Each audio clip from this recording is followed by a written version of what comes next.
देशाचे पंतप्रधान नरेंद्र मोदी यांनी संपूर्ण देशामध्ये स्वच्छता अभियानाचा नारा दिला। सर्व शासकीय यंत्रणा, लोकप्रतिनिधी या कामी लागले। अस्वच्छतेचा डोंगर व घाणीचे साम्राज्य हे खऱ्या अर्थाने झोपडपट्टी भागात असून मनपा प्रशासन व लोकप्रतिनिधी हे या भागात अभियान राबविताना दिसत नाहीत। तिकडे कोणीही अभियान राबविण्यास येत नाही। मात्र या उलट शहरातील मुख्य चौकात नेहमीच साफसफाई असते। अशा स्वच्छ व सुंदर सार्वजनिक ठिकाणी ही मंडळी प्रसिद्धीच्या झोकात येण्यासाठी झाडू खराट्याने झाडण्याचा व स्वच्छतेचा देखावा करीत आहे। ही अत्यंत लाजिरवाणी बाब आहे।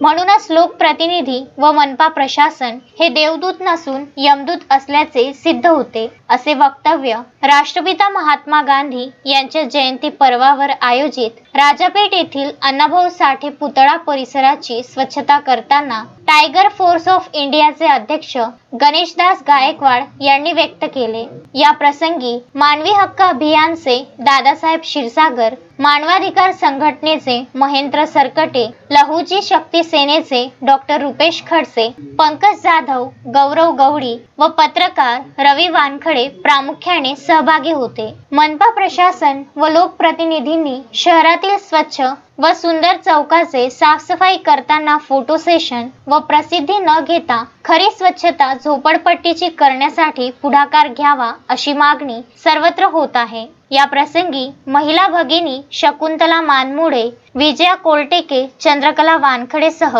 शेकडो महिला उपस्थित होत्या। शुभेच्छा देताना जरासं नवल वाटते की ज्या महात्मा गांधीजीच्या जयंती पर्वावर या देशाचे पंतप्रधान नरेंद्र मोदी साहेबांनी म्हणलं की स्वच्छता अभियान राबवा।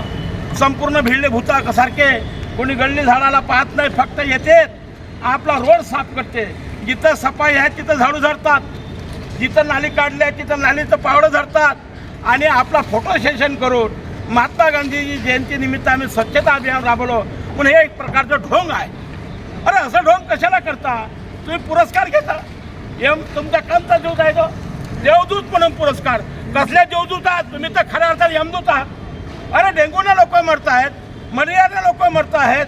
तुम्ही अशा प्रकारचं जर तुमचं वागणं असेल तर देवदूत नाही, आम्ही सर्व मंडळी त्यांना यमदूत म्हणून पदवी आज देण्यास तयार आहोत। यमदूत यमदूत आमचे हे यमदूत आहेत। आज झोपडपट्ट्यामध्ये जा, नालीमध्ये घाण आहे, त्या ठिकाणी किडे बाहेर निघत आहे, संडास आहे व संडासाच्या शिटा नाही।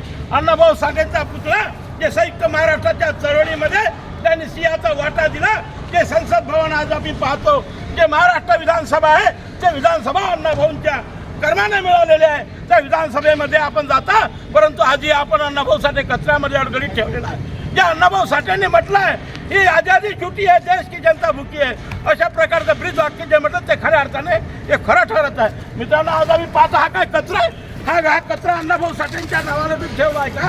अरे महात्मा गांधी आम्ही पाहिलं की आमच्यासोबत आता खऱ्या महात्मा गांधी आहे। अशा प्रकारचे महात्मा गांधी आमच्या त्यांनी सुद्धा आपल्या डोळ्याला पाहतो। असा प्रकारचा कचरा महात्मा गांधी साहेब, तुम्ही आता जर खऱ्या अर्थानं आकाशात नसते पण तुम्ही प्रत्यक्षात अवतरलेले आहेत, तुम्हाला सुद्धा हे घाम दिसत आहे। ते महात्मा गांधीला वाटत असेल की माझा माणूस माझ्या रूपाने तिथे गेला आहे, त्याला लाज वाटत असेल की या भारत देशामध्ये गोरगरिबांची विटंबना चालू आहे। माता खडकी परिसरामध्ये या बोग्या नाल्याच्या भरल्या आहेत। अंबा नाल्यावर तुम्ही जाऊ वास घेऊ शकत नाही, संडासामध्ये किडे आहेत, घाणच घाण आहे आणि म्हणतात तुम्ही आणि स्वच्छतेचे देवदूत आहात। तुम्ही देवदूत नसून यमदूत आहात। जर हा कचरा लवकर उचलला गेला नाही, अण्णाभाऊची विटंबना थांबली नाही तर तुम्हाला आता आम्ही थांबवल्याशिवाय राहणार नाही, एवढी विनंती करतो। या ठिकाणी थांबतो। जय हिंद, जय भीम, जय महाराष्ट्र। अशोकभाई जोशी, विदर्भ न्यूज, अमरावती।